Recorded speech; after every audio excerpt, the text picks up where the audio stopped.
Good morning, students.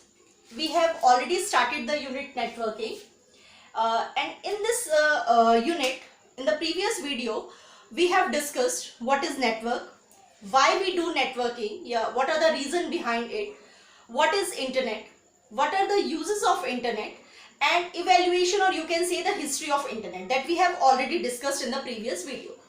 Now we are left with few terminologies which is associated with the networking that we are going to discuss today.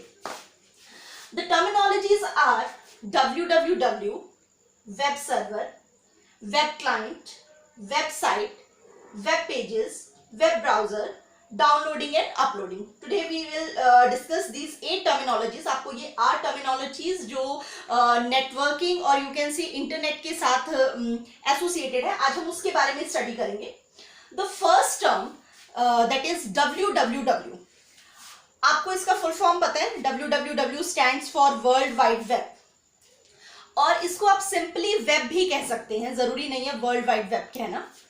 और एक चीज आपने देखी होगी, whenever you are using any website, आप Google use कर रहे हैं, उसके आगे www.google.com, आप रेलवेज की साइट यूज कर रहे हैं IRCTC, उसके आगे www.irctc.co.in.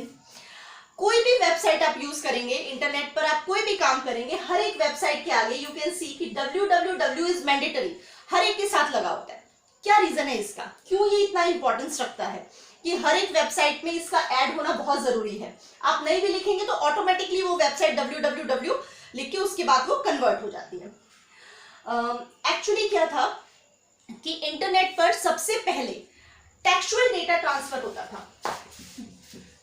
टेक्सचुअल डेटा का मतलब ऐसा डेटा जिसपे सिर्फ टेक्स्ट इन्वॉल्व होगा, सिर्फ कमांड होंगी, राइटिंग में इंस्ट्रक्शंस होंगी, that's it. But time being जैसे जैसे और इवैल्यूएशन हुआ या फिर चेंजेस आते गए, लोगों की डिमांड बढ़ती गई कि इंटरनेट के थ्रू सिर्फ टेक्सचुअल डेटा ही ट्रांसफर हो, ऐसा नहीं होना चाहिए.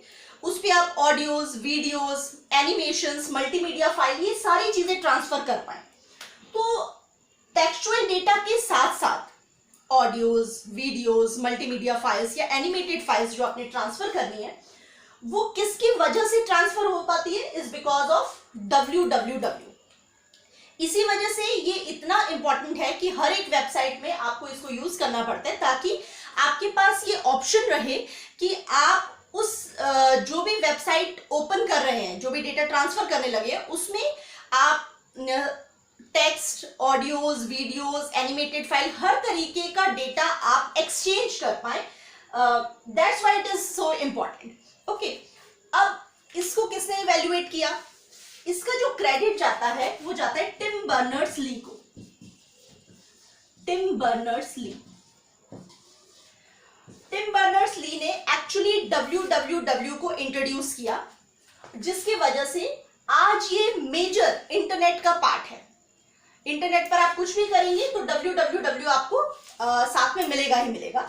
और इसके साथ आपके जो वेबसाइट्स हैं और उसके जो वेब पेजेस हैं वो इस पे अवेलेबल होते हैं. That means you can say it is a part of internet which contains the website and web pages. मैंने आपको लिख के भी बताया है, वर्ल्ड वाइड वेब और you can say a simple web, it is a part of internet which contains websites and web pages. Okay, next come to the next topic, web server. In the previous video I have told you about server and client. उसी से ही related है कुछ web server and web client. Generally हम web server की बात करें या web client की बात करें, ये भी एक नॉर्मल कंप्यूटर की तरह ही काम करते हैं. जैसे मैंने आपको बताया था कि server having the higher capabilities, processing power ज्यादा होता है, स्टोरेज स्पेस ज्यादा है इसका. क्लाइंट जो है वो रिक्वेस्ट भेजता है सर्वर को. उसी तरीके से जो वेब सर्वर है आपका, ये एक ऐसा पावरफुल कंप्यूटर है जो हमारी वेबसाइट्स को रन करता है. फॉर एग्जाम्पल, जब भी कोई यूजर कोई वेबसाइट ओपन करना चाहते हैं, वो रिक्वेस्ट भेजते हैं, तो वो डेटा उसे कहां से मिलता है? वो किसी ना किसी सर्वर कंप्यूटर पर अवेलेबल है. और वो सर्वर कंप्यूटर जो नेट से एसोसिएटेड है, उसे हम क्या कहते हैं? Web server. ओके, सो जितना भी डेटा आप लोग फाइंड आउट करते हैं, गूगल पे आपको सर्च करते हैं, तो वो हमें किसी सर्वर साइट से ला के डाटा अवेलेबल कराता है. वो सर्वर कंप्यूटर जहां पे आपके पास हमारा सारा डेटा पड़ा हुआ है, यूजर्स या फिर क्लाइंट उसे एक्सेस करते हैं, उस कंप्यूटर को हम कहते हैं वेब सर्वर। ओके, और इस पे एक प्रोटोकॉल यूज किया जाता है। प्रोटोकॉल मतलब कुछ रूल्स एंड रेगुलेशंस जिसके थ्रू आप वेबसाइट या वेब पेजेस या फिर आप कह सकते हैं you can exchange your files. वो प्रोटोकॉल क्या है? HTTP, hyper text transfer protocol. Hyper text transfer protocol. So web server it is a computer जिसके थ्रू हमारी वेबसाइट्स रन होंगी, और जो प्रोटोकॉल यूज किया जाएगा that is HTTP। Now third one is web client. Web client is a computer जो user जब request भेजता है तो सर्वर साइड से डेटा आने के बाद वो हमें कहां पे शो होगा? यूजर के कंप्यूटर में, मतलब क्लाइंट साइड के कंप्यूटर पर जो इंटरनेट से अटैच्ड है। ठीक है, वेब मतलब हम एक इंटरनेट से अटैच किया हुआ एक यूजर का कंप्यूटर जिसने सर्वर को रिक्वेस्ट किया, मतलब किसी पेज के लिए, और सर्वर से डेटा हमारे सिस्टम पर आया, जिसे हम कहते हैं वेब क्लाइंट। वेब क्लाइंट को हम www क्लाइंट भी कहते हैं, मतलब इंटरनेट पर इतने लोग कनेक्ट हो रहे हैं, किसी डेटा के लिए रिक्वेस्ट कर रहे हैं, तो ये क्या है? एक वेब क्लाइंट। और बहुत सिंपल टर्म्स में कहें तो ये एक एप्लीकेशन है जिसकी वजह से यूजर जो है वो किसी वेब सर्वर से इंटरेक्ट कर पाता है। फॉर एग्जाम्पल, जैसे आप कोई ब्राउजर यूज करते हैं, आपने मोज़िला फायरफॉक्स यूज किया या गूगल क्रोम यूज किया, तो वो हमारे पास एक एप्लीकेशन है जिसके थ्रू हम अपना डेटा के लिए रिक्वेस्ट करेंगे। जैसे हमने लिखा गूगल पे हमें कुछ ओपन करना है, या हमने किसी वेबसाइट का नाम लिखा, तो वो एप्लीकेशन है जिसकी वजह से हम अपना डेटा के रिक्वेस्ट भेज रहे हैं। तो वो एप्लीकेशन ही क्या है? It is a web client. ये एक मीडियम है जिसके थ्रू यूजर अपने डेटा की रिक्वेस्ट भेजते हैं और सर्वर साइड से हमें वो डेटा रिसीव होता है। Next is your website. What is website? Website is generally a collection of web pages. अब वेब पेजेस क्या होते हैं? Any general page which is available on the internet. For example, जैसे आपके पास एक नोटबुक है, for example we have a page, okay, हमने ये कुछ कंटेंट लिखा हुआ है। अगर ये कंटेंट हमारी नोटबुक पे है या किसी बुक में, it's a normal page, but यही कंटेंट अगर मुझे इंटरनेट पर अवेलेबल हो रहा है, ये पेज जो भी इस पे कंटेंट लिखा हुआ है, तो वो पेज मेरा एक वेब पेज हो जाएगा, मतलब इंटरनेट से एसोसिएटेड है। और जब हम इसी तरीके के सिमिलर पेजेस का एक कलेक्शन बना देते हैं, या फिर जैसे मान लीजिए कंप्यूटर की बुक है, इस पे हम एक नेटवर्किंग के बारे में पढ़ रहे हैं, तो उस पे कुछ नेटवर्किंग के हमने अलग अलग पेजेस या 10-15 पेजेस बुक किए हैं। जब उसका मैंने कलेक्शन इंटरनेट पर मिला मुझे, तो वो क्या हो गया? एक वेबसाइट। मतलब एक रिलेटेड डेटा या रिलेटेड इंफॉर्मेशन जब एक जगह पे हमें मिलती है, तो वो हमारे पास क्या हो जाता है? Website. So website is basically collection of web pages. Collection of web pages. और नेक्स्ट है वेब पेज। वेब पेज क्या होते हैं? Any page which is available on the internet. आप कोई भी साइट चेक कर रहे हैं, आप गूगल पे कुछ फाइंड आउट कर रहे हैं, कोई भी चीज, कोई भी जनरल पेज जो आपका इंटरनेट पर अवेलेबल है। Next is your web browser. Web browser क्या होता है? It is an application. ये मैंने आपको वेब क्लाइंट में भी बताया, ये एक एप्लीकेशन है जिसके थ्रू यूजर अपनी रिक्वेस्ट एक सर्वर साइट तक भेजता है, या फिर किसी वेबसाइट को ओपन करने के लिए या फिर किसी वेब पेज को चेक करने के लिए हमें जो मीडियम चाहिए, वो मीडियम हमारे पास क्या है? Web browser.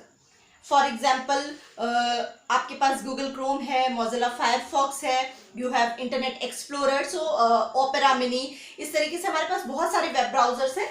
तो ये एक मीडियम होता है जिसके थ्रू हम अपने वेब पेजेस को देखेंगे। Next we have two terms, downloading and uploading. Internet पर बहुत सारा डेटा अवेलेबल है, सर्वर साइड पर रखा हुआ है, क्लाइंट जो है उन डेटा को एक्सेस करते हैं, क्लाइंट मतलब हम यूजर।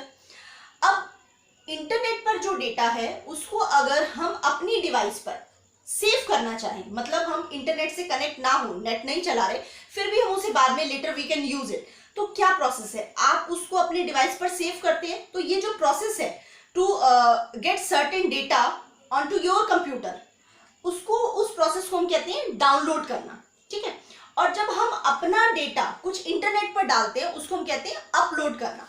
फॉर एग्जाम्पल, हमने एक वीडियो बनाया, ओके, इंटरनेट पर डाला, तो हम क्या कर रहे हैं, अपना डेटा इंटरनेट पर डाल रहे हैं, that means we are uploading certain thing, ठीक है। और आप उस वीडियो को चेक करते हैं या फिर डाउनलोड उस वीडियो को अपने डिवाइस पर रखते हैं, तो वो प्रोसेस क्या हो गया, डाउनलोडिंग। तो डाउनलोडिंग एंड अपलोडिंग क्या है, the transferring of files from internet to own computer is known as downloading, और the transferring of your files from your PC to the internet is known as uploading. So here we are done with the terms which is associated with networking. www, you can say it's a simple web, जो हर एक website के लिए mandatory है। इसी की help से we can use textual data, animated data both. Web server, web client, any computer, ये main computer जहां पे सारा डेटा पड़ा हुआ है, क्लाइंट रिक्वेस्ट करते हैं उस डेटा को एक्सेस करने के लिए। Website, collection of the web pages, web page, any single page which is available on internet. Browser, a medium through which a client request to the server and get the information. Then downloading and uploading, that means transferring of files from our PC to the internet or getting the information from internet to our PC. So this is all about it.